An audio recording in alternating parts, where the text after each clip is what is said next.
Can you see me? Not good light. I know. We'll see if we can get through this. Let me tell you what happened. I got to my Lowe's location about a half hour early this morning. It's just coming out late. So I got here about a half hour. I had a little time to kill, and I felt a sensation like I kind of got to poop, but we'll go in, we'll see what happens. You know, it wasn't like crazy. Well, I went in there, and I took a fantastic poop. Like, I looked in there, and like half the bowl was filled with my shit. And I was like, to think, like, I almost didn't go in there because I didn't have to go that good. And I was looking at it, and I'm like thinking, wow, like, thank God I came in here. I could have been walking around or sitting there with that. And a lot of times you ever think, like, you got to poop, and you're like, because you're too lazy. Like, I almost did that. I'm like, I don't feel like walking all the way in there, and I'm not sure if I'm going to have to. And so I was pretty happy at the outcome. Now, there have been times where I've been let down, where I'm like, I think I got to poop. I'll walk all the way in there, and, like, there's nothing. I'm like, damn. Maybe it's in there. I don't know. Anyway, so it's a good way to start out the day. You know what I mean? But I might have to cut this early because they're supposed to come out and cut my seals.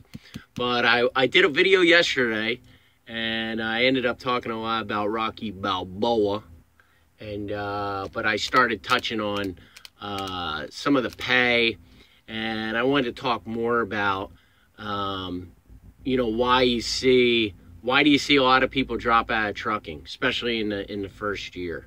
And I totally understand it, and I know there's mostly new guys that watch this, and you know, I think here's my suggestion. Here's why I think a lot of people drop out of trucking, because they're kind of ready to, you know, they hear about the money. They hear about $50,000, $60,000, and they get excited about it, and I understand that. You know, thinking, yo, Jay, man, I'm making 30 grand now. Like, I got a chance to almost double that money. I'm going to do it. And, you know, they think about the being away from home and the sacrifice, and I think, you know, and I did it too. I did all this I'm saying I did too. And you think, it won't be that bad. It'll kind of be an adventure, and, you know, I'm ready to get the hell out of Dodge anyway. And, you know, they get out here, and it's just not all it's cracked up to be. For one, the first year is not, the money just ain't going to be that great, man. You know, your first year. Let's do the math, okay? I'm going to do the math with you guys real quick. Let's say your first year, you're probably, I'm going to highball it. You're probably not going to drive over 2,000 miles a week. You'll probably be around, let's highball it. Let's say you do 2,500 miles a week. Damn. And believe me, you hear those numbers about 3,000 miles a week. Let me tell you something. That's a lot of driving. That's a freaking lot of driving. And it's going to take you a while to get used to that. Your first year, you're not really going to want to drive, but you might think, well, I ain't at home. I'm going to want to drive that much. Honestly, to be honest with you, my humble opinion, about 400 miles a day is a decent day. 400 miles is about 8 hours of driving. When you calculate your driving, you really should calculate in as at 50 miles an hour. You know, unless you got a haul that you know you're doing 1,000 miles and you're going to be on the freeway hitting the cruise control at 65 miles an hour. You know, but when you do your trip planning, that's what you're calculating in. So you're looking at about 400 miles a day realistically, especially if you're regional, because you're going to have to make drops and stuff. So, and you know, I had the people in Schneider, I had a guy tell me, he said, if you drive more than 8 hours, like, you're an idiot. You can only drive 11 hours in a day, legally. But he's like, if you drive more than 8 hours, you're an idiot. Like, it's 8 hours in the seat driving is a decent amount of time. So let's do the math, all right? Let's say you do 2,500 miles a week, and that's really highballing it. Let's say you catch a job making 40 cents a mile. God, I'm rich. Let's do the easy math. 40 cents times 2,000 miles is what? $800. Put another 500 miles on that, times 40 cents. That's another 200. So that's $1,000 a week. So that's what you're looking at if you get 2,500 miles a week and you're able to get 40 cents a mile, which your first year you're probably not going to get. So that's the number you're looking at a high ball. At a high ball number, okay? So, honestly, I've said this before, and I actually stick to my guns. I said this within 3 months. I said this at about 6 months. Your first year, you're looking at about 40 grand a year. Now, what happens is these new drivers, they get out there, and they're starting to realize they're not at home. They're starting to, you start to think, and I did the same thing. You start to think about the thing you're missing. You're like, geez, man, I used to like to go to the gym. Can't go to the gym anymore. You might be thinking, wow, I used to be on bowling league on Thursdays, and I really liked hanging out with those guys. You ain't doing that no more. And I think, wow, I used to watch every one of my kids' soccer games, every one of my kids' football games. You ain't doing that no more. You used to be like, wow, I really used to I'm really a good football fan. I really enjoyed sitting down and what? Ain't doing that no more. And if you do catch the game, it's in your truck by yourself on a little TV. So that stuff starts creeping in. Now that's if you go OTR or regional. Regional, these companies with their regional, man, so they want you to go out all week, drive all week, stay in your truck, live out of a truck all week, and then they're going to send you home for 34 whole hours. So that's the time that you get to hang out with your kids and do whatever you want for 34 hours. That ain't nothing, man. It ain't no time. So that's what happens. So here's my suggestion if you're new. And maybe you're one of these, you know, I guess some guys like OTR or like even the regional being out all week.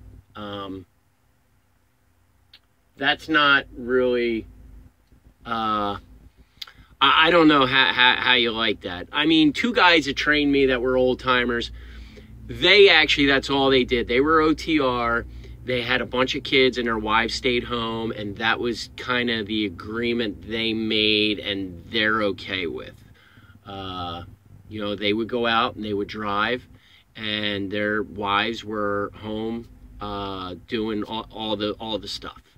And which, you know, I guess I understand if you have kids, you decided to make that kind of sacrifice for your kids. It's not really worth it to me to be out and make money and not see your kids or be there for your kids, but that's the decision they made. It's not a decision I would make. So that being said, you can start making decent money locally. You know, after your first year. Here's my suggestion. Try to find a dedicated route. Try to go dedicated with a company.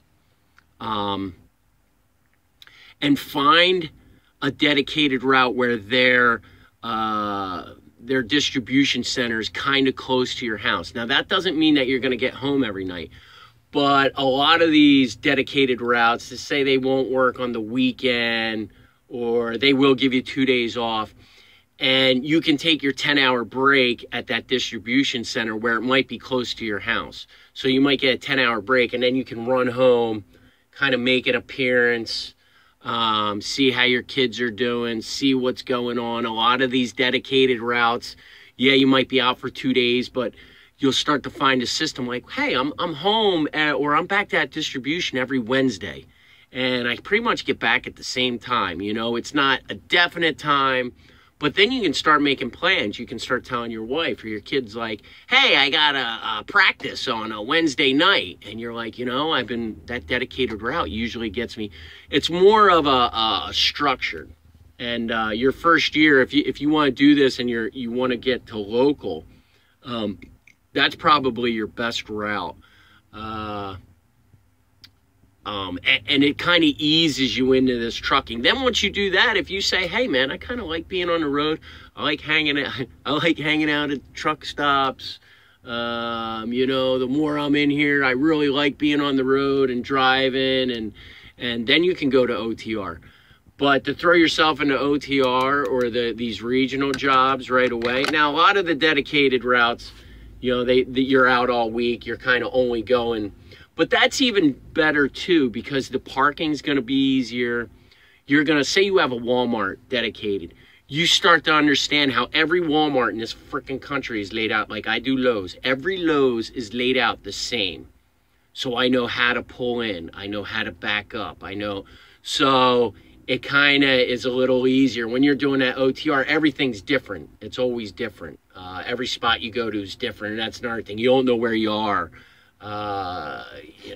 It kind of gets, so that first year, if you get dedicated and you kind of know what you're doing and you get into a routine, it helps you with backing and all that stuff. That's my suggestion.